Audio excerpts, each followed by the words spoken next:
Welcome back to this week's Dear Amber. Today we have a great show for you. We have some interesting information about getting Chinese massages. And also we have some help about how to go about renting an apartment in Shanghai or any Chinese city. And also we have a special interview with a Chinese pod listener. She's a special guest who has been learning Chinese. Well, she started way back in the 80s. So sit back and enjoy.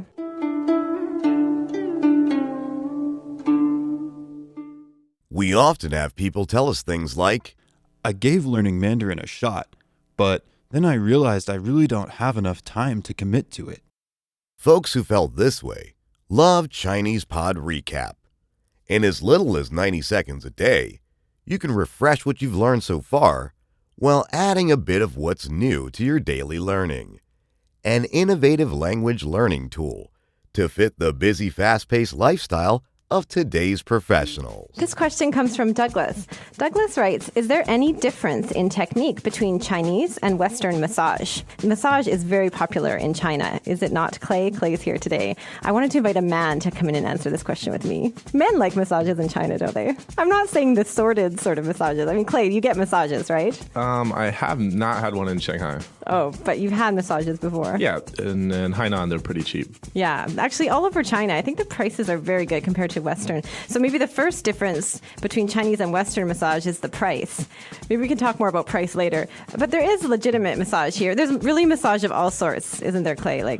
Yeah, I think there's definitely, you can get a full range of services here in Shanghai or in China, actually. Yeah, that's right. So it is important. We do recommend massages in China. They're good. But it is important that you understand what sort of massage you're getting yourself into. Or what type of place you would like to get a massage. Yeah, so first of all, maybe let's talk about the types of places, Clay.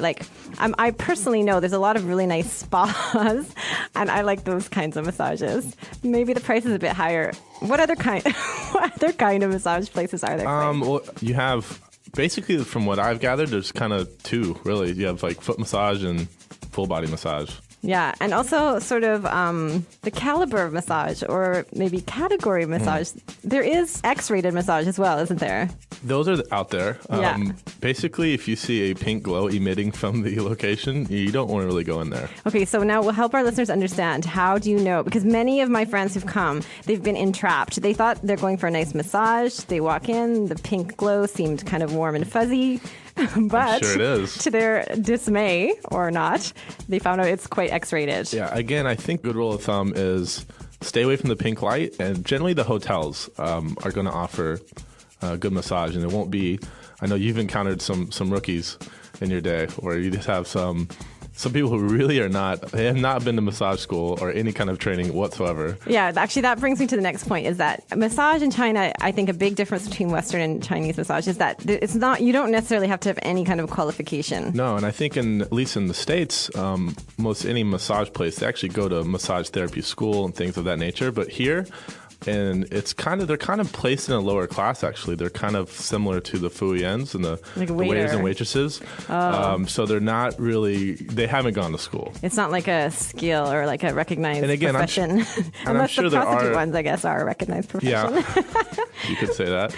But so what about the technique itself, Clay? I find myself, okay, I'll tell my experience. I find sometimes the Chinese massage is very pokey. They use their fingertips a lot. And the other thing is pain kind of is like a good thing. If you're ow when they're poking you, they're oh, and then they'll hit it harder. Must be working. Yeah. How about you? How do you find the technique? I actually was funny. When I would go to massage places in Hainan, I would go do foot massage, and I really didn't think they felt that great because, like you said, it almost hurts. Yeah. But I would bring my Chinese book and practice my homework with the massage lady. So that was my little technique and then, you're paying them 25 kwai an hour. So yeah, but I think Chinese massage is a legitimate profession in China, as far as reflexology, right? Because the guy that does my feet, when he's doing it, he seems to know which part relates to which part of the body. At least this is a good way to learn body parts. Yeah. Liver, kidney. Yeah. Every organ under the sun. It's all in your foot, according to them. Actually, that reminds me, talking about the skills. I remember the first massage I had in China. I got the luck of getting the 17-year-old boy, and he was right from the village. And I remember as I was getting the massage, it was my first time, so I wasn't really sure like how a Chinese massage would be. But as he was going up my leg, I was thinking, I don't know if I'm comfortable with this. And I'm thinking, what is going through this 17-year-old boy's mind right now? Yeah, so I think basically, yeah, like you say, it depends on the caliber of the place, and probably depends on the price you pay, what quality of massage you'll get. And I think the one reason why I haven't really been any place here is when I was like in Hainan, I would go with a local, like where can we get an actual massage, and they lead you to the right place. And here, you don't really know where to go. So yeah, it's kind of trial and error. Just stay away from the pink light. So what about price? I know I can say for Shanghai, if you go to like a spa, this is going to be good news for everyone at home. And compared to the price at home, it's really good. I think when I went to a spa for an hour, full body massage, it cost about 100 renminbi, which is like $15 US or so, right? Yeah, and I spend about 25-30, but again, that was in the south and away from the big city. That's renminbi, is it? Oh yeah, renminbi. Yeah, and then recently actually I found a place near Chinese Pod that's only about 49 for an hour. It's pretty good. That's not bad. Kind of spa-like inside. Something similar to that in the States could run up to close to $100 an hour. Exactly, American. But you can find, definitely, like if you go to a place that's just bare bones, you can get them for like 20 or 25 for an hour, I think. Foot massage especially is very cheap. So it might not be physiotherapy or anything, but it does feel really good, I think. So basically that's the lowdown, I think, on the difference between massage in China and back home. But actually there's some terms that you will definitely need to know, Clay, right? Yeah, because like you said, they like to go a little harder than we're used to. Yeah. So the great news is that there's a lesson on Chinese Pod already called massage therapy. It's an elementary lesson, and it'll teach you how to tell them things like not so hard or even harder. Maybe if you want like. it harder. Yeah, some people might be in for the pain.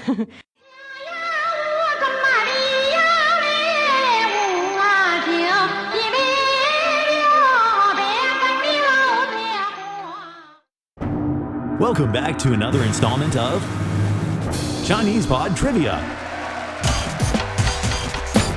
And the question for you is, for what test does Chinese Pod offer preparation services for? Is it A, the polygraph, B, the colonoscopy, C, the HSK test, or D, the CAT scan? The CAT scan? Ooh, sorry, that is incorrect. The correct answer is C, the HSK test. That's right, Chinese Pod will thoroughly prepare you to pass this rigorous test of proficiency in Chinese. ChinesePod.com/HSK. This question comes from Jonathan. Jonathan asks, Dear Amber, how does one go about finding an apartment to rent in Shanghai? Now, Jonathan, this is a very big job, finding an apartment in Shanghai or in any Chinese city. But it's not that hard. There's a lot of people to help you. You can even think of it as a cultural experience, because the more you look at grotty apartments, the more you can see all different sorts of houses in China, housing in China, how people live. There's nice ones, there's not so nice ones. You might even get a little bit scared, but don't worry. Anyways, there's two sort of different categories of renting an apartment. One is if you're an expat sent over by your company. Now, you're probably going to have a lot of people to help you, and you're probably going to have a big budget. So I think it'll be easy for any expat that's coming to China. So instead, I'm going to address the others of us who are the rest of us, maybe income level like English teachers. Some people call them half-pats, people with sort of normal jobs here in China. Anyways, but you can consider yourself lucky. Maybe you won't have a luxury apartment like the expats do, but you will have a chance to live with the locals and see how they live and have local neighbors, which I think is really nice. I think it's worth more than the comfort of being an expat, but then maybe I'm just comforting myself. Anyway, so what you're going to need is a real estate agent. Now, how do you find one? This is how it works, is that on practically every street, in Shanghai at least, there are tiny little real estate offices. Now, how are you going to know them is there's signs posted all over the window in Chinese, advertisements for houses for sale or for rent. But if you find these shop fronts, you'll see there's usually tons of people staring at all these ads. It's not hard to find them. So what you'll do is find a neighborhood that you like and then visit the real estate man. Now, this is something that you're going to need some Chinese for, or bring a friend who can help you. The agent's going to ask for your requirements.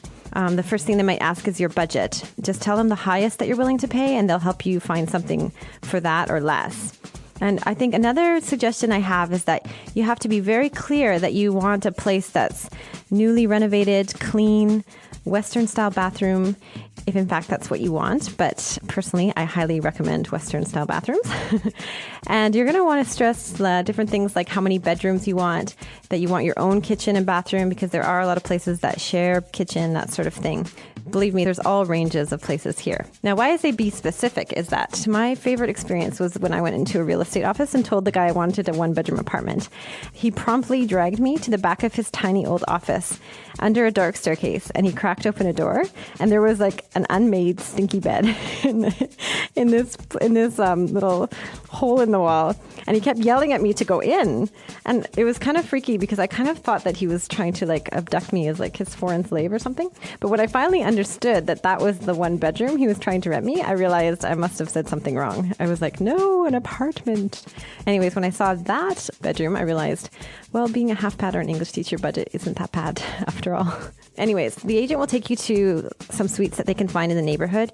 You might find a hidden gem. It's often quite possible to find something quite good in your budget. The other option is you can find English-speaking freelance agents, and you can tell them what you want, and they'll help you look around different neighborhoods and then call you back, set some up for you to look at. The only thing is that you might be a bit bombarded, and sometimes they'll take you to apartments that aren't really what your requirements were. So it's something to keep in mind, but it does kind of take away the footwork, the legwork of it all. Now, when you find an apartment you like, here's something else you should know is that you're going to have to pay the agent 35% of 1 month's rent. I don't think it's a bad deal because the agent does do a lot for you. He also will help you to negotiate with the landlord, which is really important. He'll also help you out with the contract, that sort of thing. Most apartments in Shanghai come furnished with furniture. You'll have to buy your own dishes usually. And there's usually air conditioning, fridges, that sort of thing.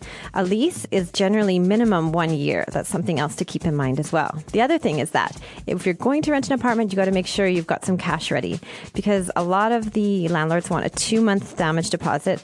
Plus they want you to pay at least 1 month's rent up front and sometimes even 3 months rent up front. So this all can be negotiated, and this is why it's good to have the agent as well, because he'll help you with that. Another thing that I found different about renting an apartment in China is that you shouldn't start looking until you're ready to move in, because it's not like some countries where you give a month's notice and then you can move in. Generally, if you see a place that's available now and things move fast, if you don't take it, then it'll probably be gone in a day or two. So once you get all of this arranged, find your little pad, you will officially be a resident of a cool neighborhood. And your neighbors are going to love you. You can listen to the Dear Amber on personal questions. They're all going to be asking you all about how much you pay for rent, how old you are. It's going to be fun. You can make lots of new friends. But I would suggest, my suggestion is to move in, get to know your neighbors, the local street food, and you'll be feeling at home in no time. And don't forget to check out on Chinese Pod. Of course, we have a lesson to help you. One on apartment hunting and also one on negotiating rent. And this will give you tons of help for the Chinese that you'll need to find an apartment. And it'll also give you some good bargaining tips. Hey guys, it's Michael here at Chinese Pod. And we want to say thank you to all of our faithful subscribers. If you're not registered yet, head over to ChinesePod.com now and get 20% off. We got promo codes. Save your money. Promo code. Learn Chinese. Register now at ChinesePod.com. Use promo code GET20 at checkout to get 20% off your first year. The next segment of this Dear Amber is kind of special. It's not a question from a listener, but what we have is a special guest today, a special guest all the way from Toronto. This is Madeline Gray. She's a journalist from Toronto and came to visit Chinese Pod today. Hi, Madeline. Hi. Thank you so much for coming on Dear Amber. Now, Madeline is very special and very unique because she has a Mandarin learning journey experience that she's going to share with us all. Yes. So, Madeline, can you tell us, she's been learning Chinese for a long time. How long have you been learning Chinese? Well, I think I started in 1979 and at Columbia University, actually. And then I studied in North America for 2 years, and then I moved straight to Taiwan and lived there for 3 years. Yeah. Wow. Yeah. So that was about 23 years ago. So Yes. Can you tell us, now you use Chinese, you've listened to Chinese Pod. And Yes, I love it. I love it. Oh, we're so happy. Yeah. But how has learning Mandarin changed from that time until now? I bet everyone's very curious. Yeah, well, it just feels like a dream come true, all of the technology right now, because when I used to study and I spent hours and hours poring over the dictionary.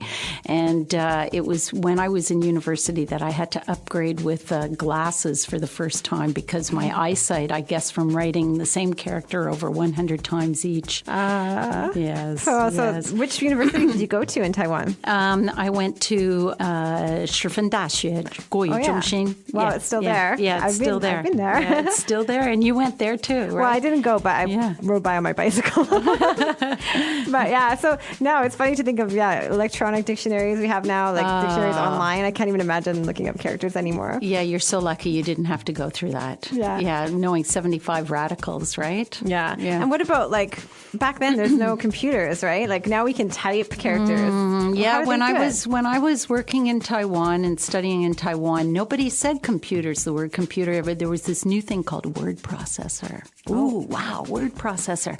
But no, I don't remember. And I worked at a Chinese newspaper, an English newspaper, but I know that there were no Chinese typewriters, or there were, but you had to have very specialized people running those typewriters. Right. People didn't have them in their home. That's right. How could you type on a typewriter in Chinese? No, I don't know. And we always never thought, how could you ever use a computer to write in Chinese? And I myself have just learned how to do that recently. Wow. Yeah, and I was so excited. Wow. Yeah. So how about like teaching techniques? What was it like back then for learning Mandarin? Were there a lot of students, and where were the students from? Oh, well, I remember my first year at Columbia University, and they had a rule that everybody had to learn a foreign language. And I walked into this class, and there were 100 students, and I looked around, and I was the only round eye. Everybody was Chinese, but they were Cantonese learning Mandarin as a second language. Wow. And when they first taught us how to write our first character, and I remember she put "wo," for I, and I'm slowly, doing each stroke, and everybody around me just whipped it off in a second, and I thought, unfair I'm at a advantage. disadvantage here. So what made you want to learn Chinese way back then? I don't know. I just, everybody thought I was absolutely bizarre and crazy. Yeah, because now it's kind of hip, right? But back then it probably wasn't, right? No, everybody thought I had just lost my marbles, and I just, you had to be impassioned. And I remember first year there were 100 students.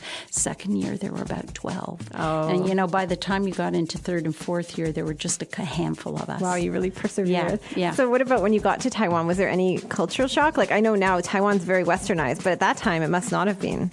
Yeah, like I would walk anywhere and get asked like 20 million times, will you teach me English? Will you teach me English? Oh, even back then. Oh, yeah. I couldn't walk anywhere without being asked. Were there a lot of foreigners then in Taiwan? In Taiwan, there were not that many, but it's sort of like here now, Shanghai. But the first time I came to Shanghai in 1983, and I came by boat from Hong Kong, and believe me, the bun does not look like it does now. There was no putong on the other side, absolutely not. And we got off the ship, and we were just like, alone. I don't even know, maybe we took a bus, but I think 200 people stood around in a circle staring at us. Really? And we were used to the whole time traveling in China having crowds just all staring at us. So at that time, did you use your Chinese and interact with people much? Oh, yeah, I had to, because nobody spoke English. Nobody spoke English. And so other travelers used to just sort of piggyback onto us, and we couldn't get rid of them because they said, oh, this girl can get around. She can get the tickets. She can change money. Right. She can find out things, because in those days, the service was, everything was mayo. Everything you asked for, they said no. Didn't have. Wow. Yeah. So do you have anything that comes to mind? Any special experiences that you had at that time? Well, I'll tell you a little story. When we were there, and we spent a lot of time on the trains, and one time we spent about 3 days on a train getting out to Xinjiang, and I remember that everybody would always ask us the same questions. Where are you from? How old are you? How much money did it cost to get here? We've covered those on here, all those sort of things. And so then we'd be walking through the train, and all of the Chinese around us would be going, there goes the American and the Canadian girl. She's 23, the other one is 21. No, they don't have any children. And can you believe it? They're not married, and it costs them, X amount of money to fly here. See, those questions haven't changed in 25 years. Really? So something hasn't changed. That's cute. Wow. Yeah. Well, it must have been a really unique experience. It was fantastic. So what about about, I'm kind of curious because we know nowadays there's so much business going on with China. So we know we can learn Mandarin for business reasons and that sort of thing. But back then, from the time you learned until now, did you, in the interim, did you use your Chinese? Well, I guess I was one of those people who went to university and just was following my dream, and I didn't really know how I was going to use it.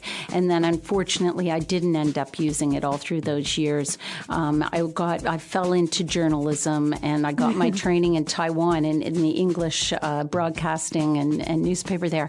But when my first child was born, I found a babysitter who was from Shanghai, and she and I, the first year, just spoke Mandarin in our house. And then we decided that I wasn't going to raise my child to speak Chinese, actually, and so we switched to English. But actually, that same woman is here in Shanghai with me today, and we're traveling together, and she's showing me the Shanghai that she grew up in. That is amazing. Yeah. I'd love to hear more about that. Yeah. It's a great trip. It's great to be here, and I love Chinese Pod. Thank you so much for coming, Melon. It was so nice to hear your experiences, and thank you for sharing them with everybody. You're welcome. That's it for this week's Dear Amber, the insider's guide to everything China. Thanks for listening. And please send all your questions to dearamber@praxislanguage.com or at my profile on the Chinese Pod website. And don't forget to go to the comments section of Dear Amber. Of course, you'll get more info on today's show and hear what everybody else has to say on these subjects. And don't forget to leave your comments. We'll see you next time. 下一次见.